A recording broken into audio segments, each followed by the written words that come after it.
before I get into my comments, I'm going to take you back. For some of us, we were there when a young governor from the state of Arkansas came to the Democratic NPL convention, and we all heard him and we said, someday that guy is going to be somebody, right? Going to be somebody. Today, you heard somebody who's going to be somebody. Stand up, Mayor. Take another bow. What a great speech. What a great speech. I get so excited for our party when I see the enormous talent, the people who have come to our party because they feel the moment, the urgency of this moment. And so I'm going to, I thought about this and I thought, what am I going to say? And I wanted to have a dialogue with you, and I thought, well, I better talk about all the terrible things that are happening, right? And I thought, you all know that, but there's so many. There's so many, and it's really important that we remind ourselves, because that reminding will motivate us. That reminding will remind us every day why you sit in this room, why you dedicate your time to your neighbors, why you do the things that you do. So let's just start out. Undeclared wars. Undeclared wars. Search and seizures without judicial warrants. Think about that. In the Bill of Rights, guaranteed to be safe in the privacy of our own home. A war on science. A war on science and scientific discovery that could set us back decades in terms of solving and curing cancer and solving Alzheimer's and solving so many diseases, the things that used to be just taken for granted. Federal officials putting guns in the faces of law-abiding citizens who are doing nothing more than exercising their First Amendment rights of assembly and free speech. Guns drawn. Guns drawn. Alienation of our traditional trading and military partners. They now are saying the American people can't be trusted. Not Donald Trump. We elected Donald Trump. And they are moving away from American values. They're moving away from our historic relationships. The decimation of our trade relationships to the grave and long-standing injury of our agricultural friends. Rampant, and unchecked, unfeathered corruption. Every day we see it, and we wonder, how is this happening? The dismantling of protections for our environment. You know, Mary just told you, one of my first involvements was in the environmental movement, because you know what? You couldn't see across the street in LA. You couldn't drink or eat the fish out of the Great Lakes. There were landfills exploding. And guess what? We, the people, stood together and we brought the changes about that solved that problem. Now we're stepping back. Now we're retrenching. And the protection of pedophiles. The protection of pedophiles. We're more worried because they're powerful. We couldn't possibly talk about or expose these files because it would take down, as Pam Bundy said, it would take down the country. The demonization of people who do not look or love the way MAGA wants them to. And that is just scratching the surface. But I know I don't need to remind all of you. You all rage scroll in the morning. You get up, what happened overnight? What happened? What happened? And you all shake your head at the level of destruction. Whether it is the East Wing of the Capitol or the Kennedy Center, but more importantly, the destruction of the connective tissue of our country, the respect that we have for each other, the demands that we have that we treat each other with civility. We are told that we must hate and distrust and fear our neighbors if they don't think like we do, and certainly if they don't think like the president. But if you were not outraged and terrified by all of this, guess what? You wouldn't be here. You would not be here on this great March day, great sunny day, but you are here. You are here because of who you are. So who are we? We are patriotic Americans. Don't let anyone take that flag away from you. It belongs to you. You're patriots.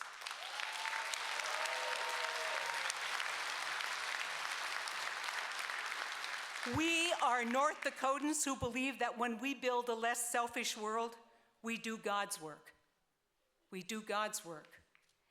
We call out injustice or hate, and that reminds the people who are listening that America, this country, was built on tolerance and immigration.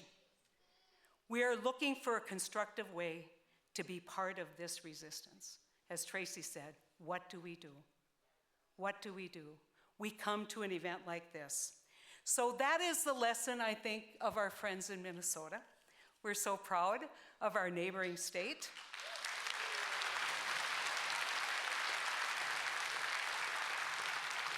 Minnesotans saw the government doing things in their name. The government does this in your name. They saw these things in their name, and they took to the street. They took to the street with whistles. They donated food and rides, and they recorded injustice and cruelty. And yes, they even did this at the expense of their lives. Alex Preddy and Renee Good always say their names. We owe them that for what they did for our democracy. They are martyrs in this movement. Say their names. Minnesotans did all of this for love of their country and their fellow Minnesotans. They insisted that government do better. And now that the so-called siege in Minnesota has abated, remember, it will be deployed someplace else. This will not end until we fight for the values of our democratic democracy, until we fight for the change, and we continue in the legacy of what happened in Minnesota. So I have stopped being shocked by the administration's corruption and callousness. There is no bottom. How many times have you woken up and said, well, this has got to be it? My God, they can't be getting by with that. Whether it's their cryptocurrency graph, whether it is, taking oil from Venezuela and putting it in some kind of bank account, I don't even know what the hell they're doing. But we know there is no bottom. The only bottom that is possible is the one we create with our activism, with our hard work, with our commitment to a better day. The brave Minnesotans prove that we are not powerless and that we do not have to sacrifice our values in the fight for political change. So we leave here with an overriding sense of responsibility and with a clear vision of what we are working for. Want to tell you, and this is a story that belongs to so many people in this room. Most of you were here with me when I was nominated in 2012. And we went out gleefully, said, we'll give her a go, we'll try it. May not work out, but I said to myself, what's the worst thing that'll happen? I drive around North Dakota, say hello to North Dakotans, get to know the state again, and don't win. That's okay. But I got a lot to say. And so I went out with all of your help, and I built a campaign. And against all odds, I won. I won in a state. That belongs to you. That belongs to you. And winning was just the beginning for me. And I'm going to tell you this story because I don't know that I've ever had a chance to say thank you this way. The routine in the Senate is you preside over the Senate, And, you know, if you're a newbie, that sounds really glamorous. It's the grunt job, trust me. And so all the newbies get to do it, and it was my turn, first time I presided over the Senate. And you gavel in, and then the routine is there's a prayer, and you turn around, the presiding officer turns around and says the Pledge of Allegiance. And I remember thinking, don't forget the words. Don't forget the words. And I turned around and I started saying the Pledge of Allegiance, and I almost didn't make it through. Because it finally hit me that a girl whose dad was a seasonal construction worker and mom was a school cook, 7 kids in 9 years, small town of 90 people, that person, because of the grace and the hard work of this party and the willingness of the voters of North Dakota, was standing in the United States Senate as a United States Senator.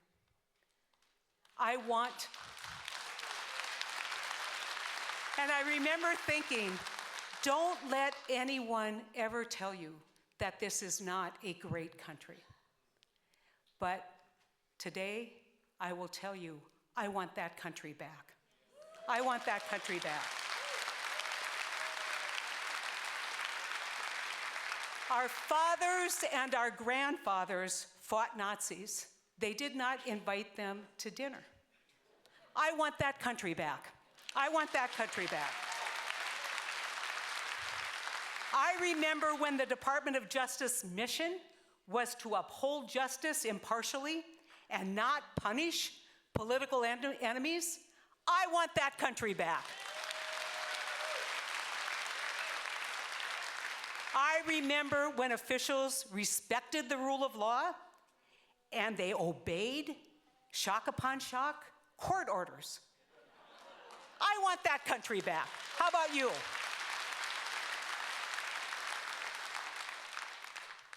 I want a country where our elected leaders do not openly and knowingly lie to the American citizens. And if they ever did, there was political punishment for that lie. I want that country back. And I remember when we demanded that the wealthiest among us shoulder more responsibility to achieve a more economically stable and just economy. I want that country back, where we call on them to do better. We talk to them about how are you going to do better, and we don't just simply bow down and do whatever they tell us to do, because we are moving not only towards autocracy, but we are moving towards oligarchy. And I'm not Bernie Sanders, you all know that, but let me tell you, the warning is there. And I remember a time when we respected the holy sites of Native Americans, and they did not have to carry passports to prove that they belonged in this country. I remember that time. I want that country back.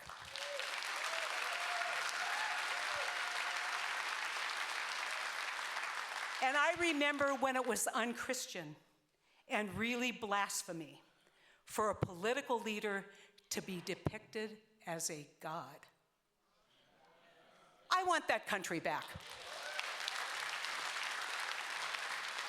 You know, we could go on and on and on. But that brings us to us and this gathering. The primary duty of an opposition party in a democracy is to hold government accountable, is to hold the majority accountable. And of course, that means the North Dakota legislature, it means our congressional delegation, and it means our president. And I know you all have been doing the hard work because you're here. So let's see a show of hands. How many of you have written a letter to the editor? All right. How many of you have marched in a No Kings March rally? How many of you have talked to your neighbors? Tried to understand. There, amen. Keep your hands up. That's a tough duty, to talk to your neighbors. Not the ones who agree with you, but the ones who disagree with you. and find out why do they think the way they do. And instead of judging, try and persuade. That's our job. Our job is to persuade. Our job is to influence. Our job is to move this country forward. But the most and uniquely important duty of the Dem-NPL is to hold North Dakota's elected office holders accountable.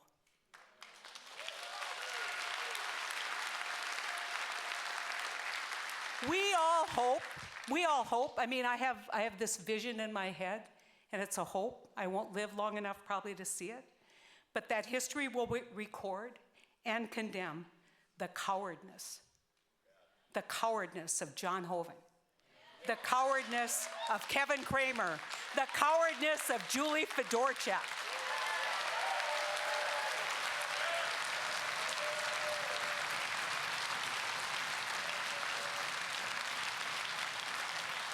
But we cannot wait for the sands of time to pass that judgment.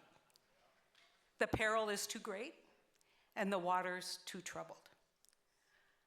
I long for a time when we were simply debating the really tough, difficult policy issues. That is not today. As much as these three elected officials would like it to be that this is just about policy, we know it's not.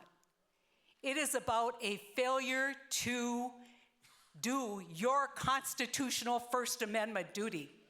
It is a failure of leadership, but it's a failure of your oath of office.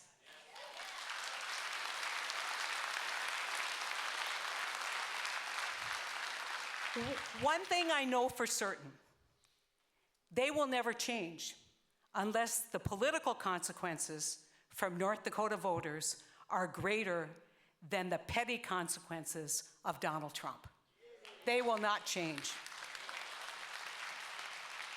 You know, we used to have Team North Dakota, right? Incredibly proud. And so many of you are responsible for that major achievement in a state like North Dakota. Earl Pomeroy, I always told people he's the heart of the team. Ken Conrad, he was the brain. And Byron Dorgan, he probably wouldn't like this, but he was the mouth because no one could give a speech like Byron Dorgan, right? But they never forgot who sent them to Congress. They never forgot what their priorities were. They were Team North Dakota, and that meant Team North Dakota people. That's who we sent to Congress. We have a new team in Congress, and they're Team Donald Trump. They're Team Donald Trump, even when it hurts our state and our country. So it is our job to persist in exposing this hypocrisy and this cowardness of our delegation. And I want you to think and remember, it does matter. What we do here and what we do for the next 5 months matters, not just to North Dakota, but it matters in this country. Because if we can take action that leads to accountability of our elected officials, that leads to change of our elected officials, we will have done our job to be the faithful and loyal opposition, and we will win.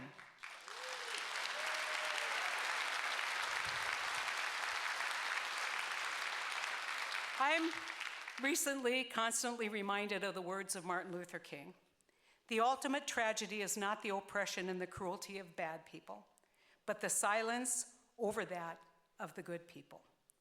We in the Dem-NPL will not stand silent.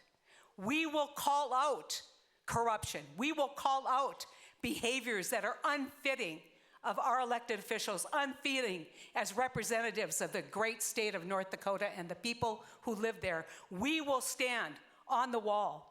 We will be the vanguard of this resistance, and we will defend against any disenfranchisement of any American, any imprisonment unlawfully of any American. We will proudly stand in defense of our democracy and our state.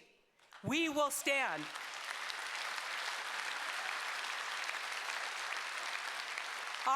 Our message is clear. Our cause is righteous. Never forget that. And our voices are mighty. And when we do this together, In the words of the NPL, we stick, we win.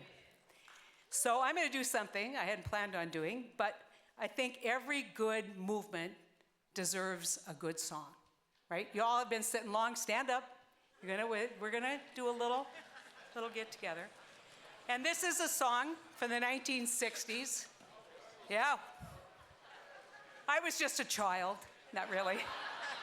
Okay, you might remember this. It goes, ain't gonna let nobody turn me around, turn me around, turn me around, ain't gonna let nobody turn me around. Keep on a-walking, keep on a-talking, we're gonna build a brand new world. One more time, better there. Ain't gonna let nobody turn me around, turn me around, turn me around. Ain't gonna let nobody turn me around. Keep on a-walking, keep on a-talking, we're gonna build a brand new world. Thank you, Dem-NPL. Love you all.